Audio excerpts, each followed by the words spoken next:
जय श्री कृष्णा, जय श्री राम। दोस्तों, सूर्य भगवान के उत्तरायण में जाते ही जो महापुण्यवती मकर संक्रांति आती है, उस दिन से धर्मराज का व्रत शुरू किया जाता है। सभी संक्रांति को यह व्रत किया जाता है। इस प्रकार पूरे वर्ष भर धर्मराज जी की कथा सुनी जाती है, धर्मराज जी की पूजा की जाती है और इसमें कभी भी चूक नहीं की जाती। जिस घर में स्त्री या पुरुष इस धर्मराज की कथा को श्रद्धा पूर्वक प्रतिदिन पढ़ते हैं या सुनते हैं, वे दुखों से मुक्त हो जाते हैं। इसमें कुछ भी संशय की बात नहीं है।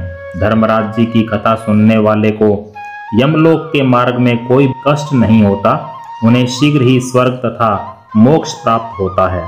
तो दोस्तों, आपके निमित्त पेश है धर्मराज जी और मकर संक्रांति की व्रत कथा। लेकिन दोस्तों, उससे पहले अगर आपने हमारे चैनल को सब्सक्राइब नहीं किया तो कृपया चैनल को सब्सक्राइब करके बेल आइकन को प्रेस कर दें, ताकि हमारा जो भी वीडियो आए उसका नोटिफिकेशन आपको मिलता रहे और आपकी ज़िंदगी में भक्ति भाव बना रहे। क्योंकि हम ऐसी व्रत कथाएं और सनातन धर्म से संबंधित परंपराओं को आगे बढ़ाने वाले वीडियोस हमेशा लेकर आते रहते हैं। दोस्तों, एक समय की बात है कि नैमिषारण्य में सहस्त्रों शौनक आदि ऋषिगण परम श्रद्धा के साथ पुराणों के मर्मज्ञ सूत जी महाराज से कहने लगे, भगवान, हम आपसे धर्मराज जी की कथा, उसका विधान तथा महात्म्य सुनना चाहते हैं, सो कृपा करके यह सुनाइए। सूत जी बोले, हे ऋषियों, आप लोगों ने मनुष्य के कल्याण की कामना से यह पूछा है, अतः आज मैं आप लोगों को धर्मराज की कथा सुनाता हूँ। सारे तीर्थ तथा व्रत करने से तथा नाना प्रकार का दान देने वाला मनुष्य भी जिनकी उपासना के बिना सुख के भागी नहीं हो सकते, इस विषय में एक कथा सुनाता हूँ, आप लोग ध्यान से सुने। पूर्व काल की बात है।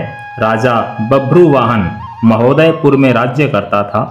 वह बड़ा दयालु, धार्मिक तथा गो ब्राह्मण और अतिथियों का पूजक था। उसके राज्य में हरिदास नाम का एक महाविद्वान ब्राह्मण रहता था। उसकी पत्नी भी बड़ी धर्मवती और सुशील थी। उसका नाम गुणवती था। दोनों पति पत्नी भगवान विष्णु के सेवक थे। उन्होंने सभी प्रकार के व्रत किए, किंतु धर्मराज नाम से भगवान की कभी सेवा नहीं की। बड़ी श्रद्धा के साथ वे गणेश जी की, चंद्रमा की, हरतालिका व्रत की, एकादशी आदि सभी व्रतों का पालन करते एवं अतिथि सत्कार भी करते थे। इस प्रकार धर्मपरायण ब्राह्मण दंपति वृद्धावस्था को प्राप्त हुए। एक दिन गुणवती मृत्यु को प्राप्त हुई। धर्माचरण के प्रभाव से उसको यमदूत आदर पूर्वक यमलोक को ले गए। दक्षिण दिशा में पृथ्वी से ऊपर धर्मराज का बहुत बड़ा लोक है, जो कि पापियों के लिए भयावह है। धर्मराज का लोक चौकोर है और उसमें 4 द्वार हैं। उस पुर के बीचों बीच धर्मराज का सिंहासन है। उस रत्न जड़ित सिंहासन पर भगवान धर्मराज विराजमान रहते हैं। पास में ही चित्रगुप्त जी अपने स्थान पर बैठते हैं और सबके कर्मों का हिसाब करते हैं। यमदूत गुणवती को लेकर वहां पहुंचे।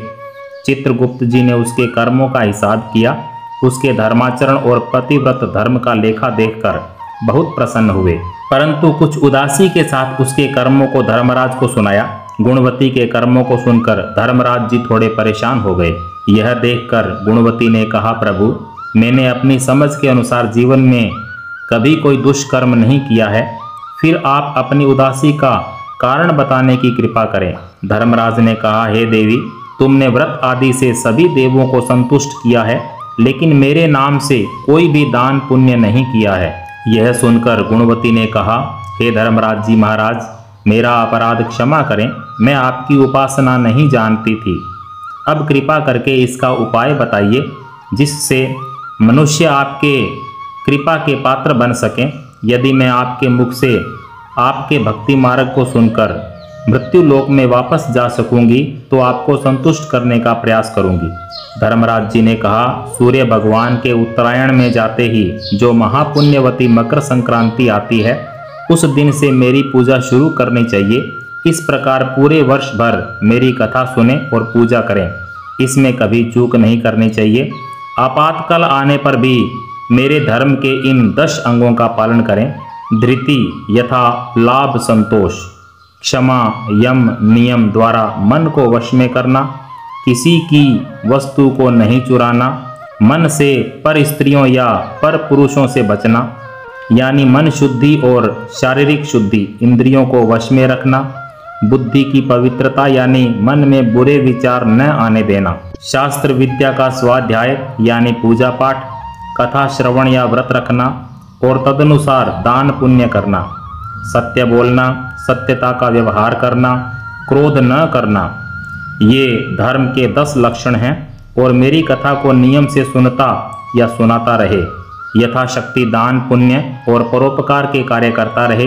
वर्ष भर बाद जब मकर संक्रांति आए तो इस व्रत का उद्यापन कर दें। यथाशक्ति सोने अथवा चांदी अथवा ताम्र की मूर्ति बनवाकर ब्राह्मणों के द्वारा विधि विधान से प्राण प्रतिष्ठा कर षोडशोपचार से पूजा एवं हवन करें। मेरे साथ चित्रगुप्त जी की भी पूजा करें। काले तिल के लड्डुओं का भोग लगाए, ब्राह्मणों को भोजन कराएं। बांस की टोकरी में 5 सेर धान या ज्वार रखकर ब्राह्मणों को दान में दें। स्वर्ग प्राप्ति के लिए स्वर्ण का भी दान करें। इसके अलावा शैया, गद्दा, तकिया, रजाई, कंबल, पादुकाएं, बांस की टोकरी, लोटा, डोर, 5 वस्त्र, 5 कपड़े भी दान देने चाहिए। यदि सामर्थ्य हो तो मेरे निमित्त श्वेत या लाल और चित्रगुप्त जी के निमित्त काली गाय दान दें। धर्मराज जी की बातें सुनकर गुणवती ने विनती की, हे प्रभु, मुझे फिर से मृत्युलोक में जाने दें, जिससे मैं आपके व्रत को करूं और इस व्रत का प्रसार भी लोगों के बीच कर सकूं। धर्मराज जी ने इसके लिए सहमति दे दी। सहमति देते ही गुणवती के शरीर में जान आ गई। उसके पुत्र आदि बड़े प्रसन्न हुए। उसने सभी बातें अपने पति को बताई। मकर संक्रांति आते ही दोनों ब्राह्मण दंपति ने धर्मराज के निमित्त व्रत शुरू किया। 1 वर्ष के बाद इस व्रत का उद्यापन किया। इस व्रत के प्रभाव से उसे स्वर्ग की प्राप्ति हुई। सूत जी ने शौनक आदि ऋषियों से कहा, हे ऋषियों, जिस घर में स्त्री या पुरुष इस धर्मराज जी की कथा को श्रद्धा पूर्वक प्रतिदिन पढ़ते हैं या सुनते हैं, वे दुखों से मुक्त हो जाते हैं। इसमें कुछ भी संशय की बात नहीं है। धर्मराज जी की कथा सुनने वाले को यमलोक के मार्ग में भी कोई कष्ट नहीं होता है। उन्हें शीघ्र ही स्वर्ग तथा मोक्ष प्राप्त होता है। तो भक्तजनों, ये थी धर्मराज जी महाराज और मकर संक्रांति की व्रत कथा। अगर आपको ये कथा अच्छी लगी हो तो इसे लाइक अवश्य करना। अगर आपने अभी तक हमारे चैनल को सब्सक्राइब नहीं किया है तो कृपया चैनल को सब्सक्राइब कर लेना और बेल आइकन भी प्रेस कर देना, ताकि आने वाले हर वीडियो का नोटिफिकेशन आपको मिल सके। आपके लिए हमारी यही कामना है कि सभी देवों का आशीर्वाद आपके सिर पर बना रहे।